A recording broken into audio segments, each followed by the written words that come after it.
What's going on, guys? So I'm going to talk about reselling today, and what I do and how I do it, and how I try to stay away from the taboo side of reselling. Got a comment on one of my videos that said you should do crypto, bro, and not invest in cards. They're for opening and not reselling. It's low karma activity. And my response to that would be, why would reselling the number one media franchise in the world right now, that's like 30 billion more than Disney, be bad to resell? Um, and we can go over a few things here. And obviously, the first problem is if you're scalping and you're clearing off shelves and stopping potential customers or collectors from actually buying the product. A kid walks in there and everything's been wiped off the shelf. Or I go to Walmart or Target or Five Below, and there's no OnePiece packs because they come in and all 20 are stripped from the shelf the second they come in. So yeah, I completely understand and agree with that, and that's not what I do.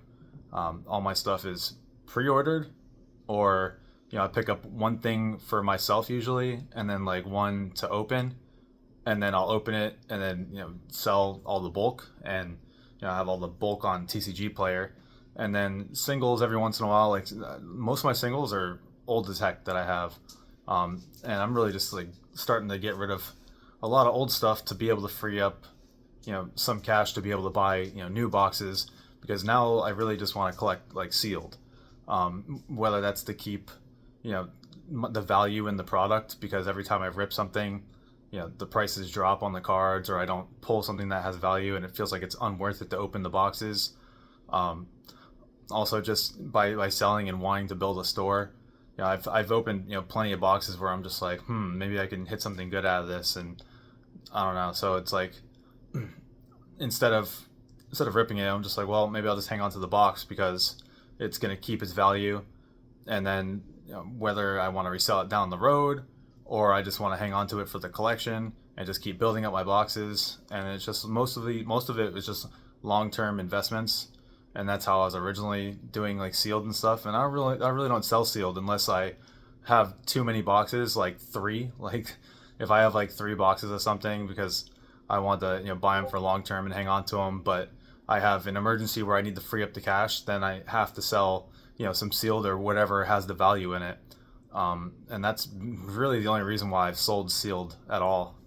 Yeah, and so when you have a mass amount of scalpers all over the place that are wiping out the product, then it drives the prices up. And whether it's artificial demand, or I don't think it's artificial demand, but they're just clearing out the stock, and then a whole bunch of people want it. It's just hype. So you're driving up the price, and then these people are taking the boxes and reselling them at a higher price. So yeah, that's definitely frowned upon as a reseller, and creates kind of a taboo look for other people that are just reselling.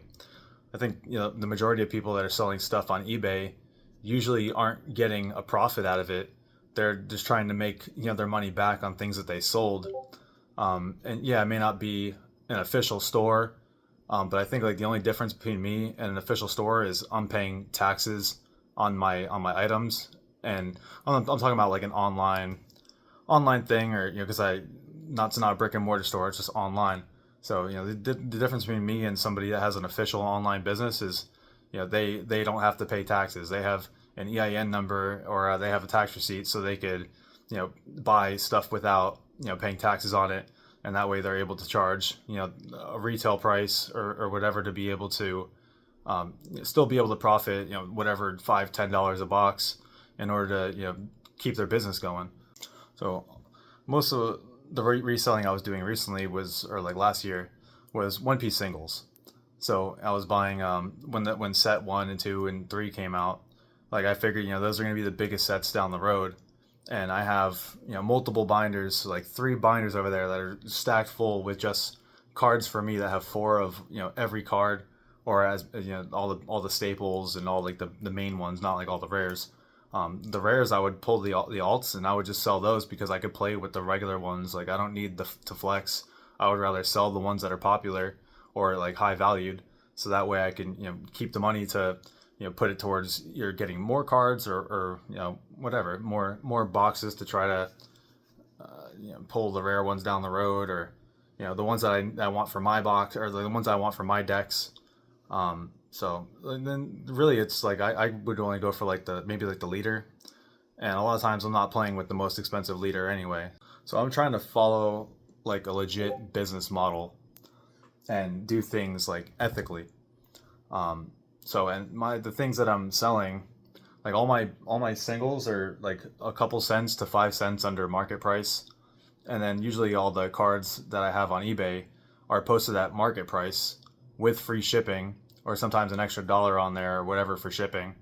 But everything is pretty much at market price, unless it's something that I had that dropped in price, and then I'll sell it for like a little bit lower to try to like still keep some money or whatever, like to not lose everything. But at that point I might as well just pull the item and just wait till it goes up or down. So lately it's just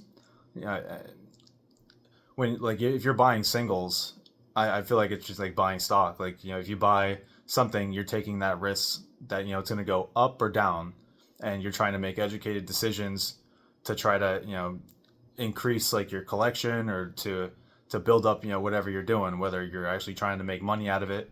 And if you're doing it ethically, I don't think there's a problem in that. Most of these places are people that like you'd buy these products from, that are people that are scalping. Like you're probably not getting any customer service at all either. And I definitely try to strive for the best customer service possible. Like I don't have like refunds offered on any of my stuff from eBay. But if anybody asks me for a refund, or anybody has a problem with the item, then no questions asked. Like no problem, send it right back the second it comes back. I'll issue the refund. All good. I guess the last thing I want to say is that it's cards are a tangible item. Like if I invest in something, I usually want it to be like tangible, so I could have it in my hands and know I own it.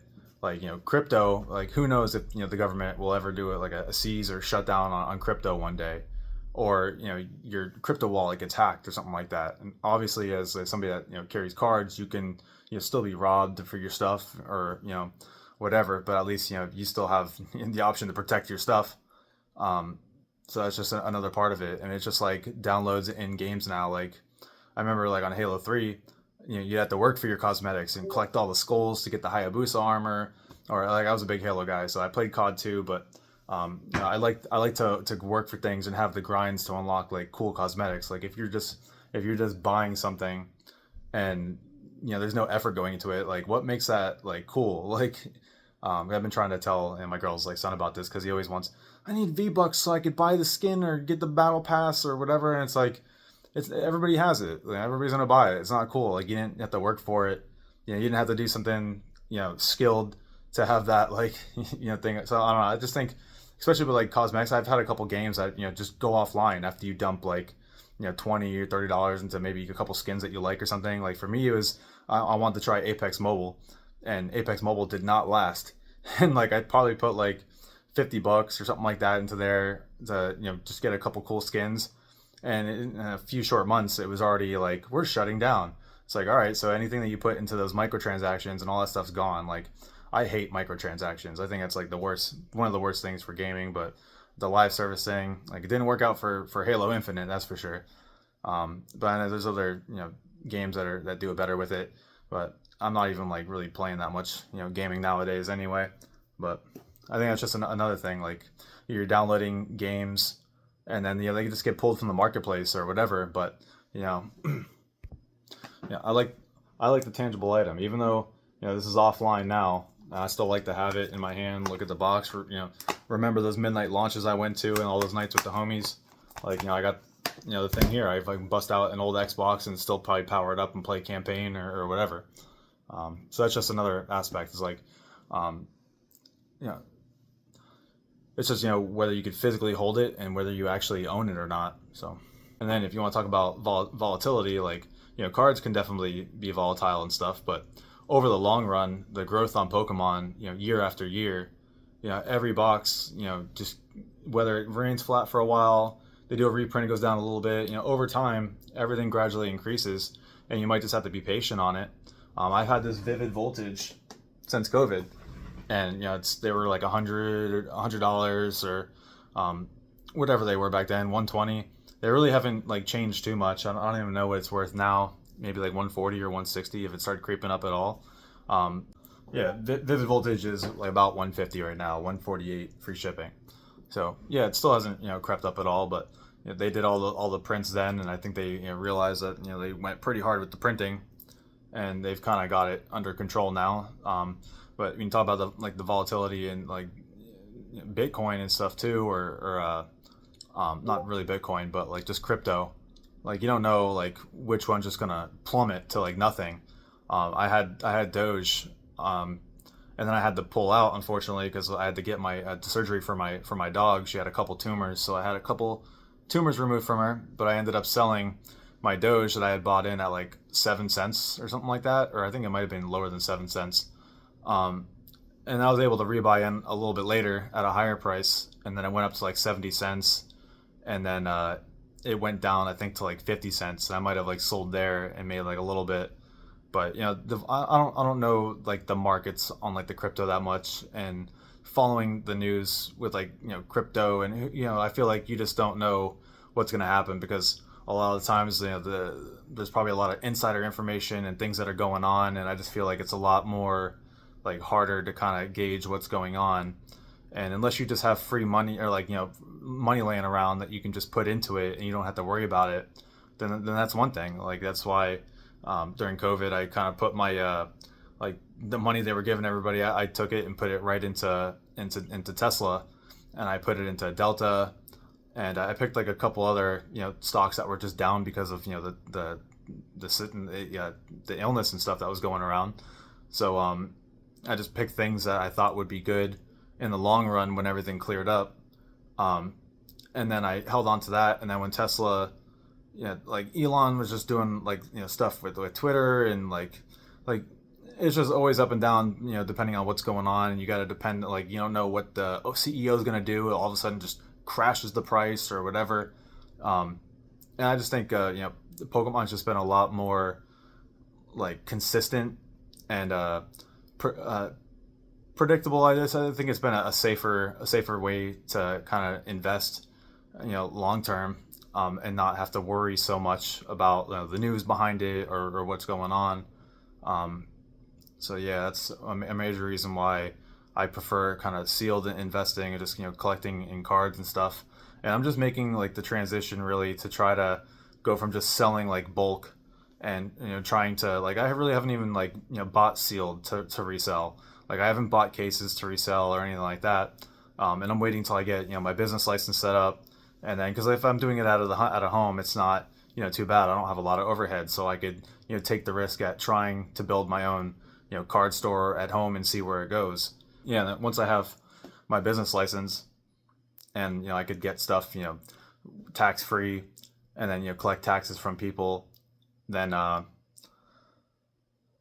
I think it's just that's probably when I'll try to get into sealed more, and maybe try to buy some cases and stuff that I could either do on live stream or whatnot, or I really don't think I'll be selling it really any sealed on eBay like that. The goal is to start my own store, so that way I don't have to take the losses from the processing fee, or not processing, but the transaction fees, and just taking the hit on taxes, like because I want to be able to offer stuff that's in market price, or even give a deal on it, like because I don't mind. Like I have a lot of times with my TCG orders and bulk, like I take hits all the time on the shipping because it doesn't account for the size of your orders. And so I had two orders today. One's like 15 cards, and the other one is 36 cards. So I know on the one that's 36 cards, I'm already eating the shipping on that. So I'm basically going to split it up into 3 envelopes, and it's going to cost 3 times the shipping than what I mark on the shipping, because I don't really expect people to buy 30 to 60 cards. I kind of expect a couple cards here and there that they need for a deck, or 10 or 15 cards, or that's fine.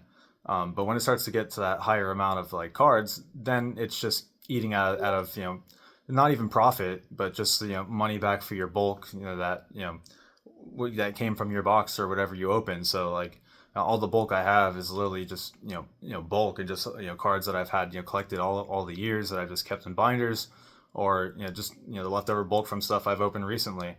And it's just like I'm not doing anything with it, and I've given away tons. So I mean, everything else, like I want to, if I want to build a business and this is what interests me, and I have a passion for selling cards, then and I take care of people's orders, like no matter what the price is, like if it's a cheap card and I'm still taking a hit on the shipping, like you're still getting a team bag, it's still taped in the envelope, it's still like completely secure, it's not slipping around in the envelope, there's no tape all over your orders. Like my shipping is like A1. Like I'm not worried about taking care of people and showing them that I know how to ship their cards, and then maybe they come back for a future order later and spend some money or whatever, buy something that's a little bit more valuable or profitable for me. It's just it's just another sale. Like that's what I want. Like I want just more sales and more opportunity to show people how I package my items, how I take care of their cards. Like no matter the value, it's just you know all the same for me. Like if you buy something that's expensive, it's getting protected with cardboard and it's going in a bubble mailer. And then if you get just regular 10 cent, 5 cent card from me, it's going in a top loader. It's going in a team bag and it's getting taped in the envelope. And the envelope is folded, which gives it a little bit more thickness to it to help it in shipping. And it's just a tight package and everything's clean and sent off. So yeah, I think it's just all ethically how you do it. I don't think reselling is bad, but I think there's a lot of bad publicity around reselling because of the amount of like people that really just take advantage. And you see all these Costco videos and stuff. Like I'm not at Costco. I'm not hunting around in the mornings looking for stuff. Like I'm not going from store to store looking for product I could strip from the shelves and sell online. Like that's not what I'm doing. It's not what I have ever done. I was looking around for myself personally when I was a collector trying to do this stuff in COVID. And I still struggled. I wait at Target in the mornings to be able to get a chance on getting some shiny fates. And it was a nightmare. So it's like I don't want to go out and drive around and kill my car and waste my gas in Florida traffic to try to find a couple boxes that I don't know what's. Yeah, it's not, it ain't for me either. Scalping ain't for me. So like I just try to do things ethically, and then when I build up to the point where I'm able to have my business license and actually open the store, then I'll be trying to just get whatever I can from. It doesn't have to be a distributor. I don't need a distributor. There's plenty of people that are selling online or have boxes where I'd be able to get a decent price from buying in bulk. So that's what I'd rather do is buy in bulk, so that way I could offer regular regular prices on items or market price on items. And because if I'm selling more, like who's gonna want to come back too? If like if I'm higher than market, like I want people to come back. Like I want people to have a good experience from buying from me, knowing that their cards are safe and shipped secure, and that they're not getting ripped off. And that's the major thing for me. So and it's just building your reputation. So yep. So I think that's it for today's video, guys. Hopefully it's a quick one after I edit this thing together. Hopefully you guys can hear me because I know my mic sucks. I'm still trying to get a new mic. I thought I had one somewhere, but I don't. So I gotta go purchase a new mic, at least so I can have some better sound quality. But appreciate you guys for watching. Catch you next time. Peace.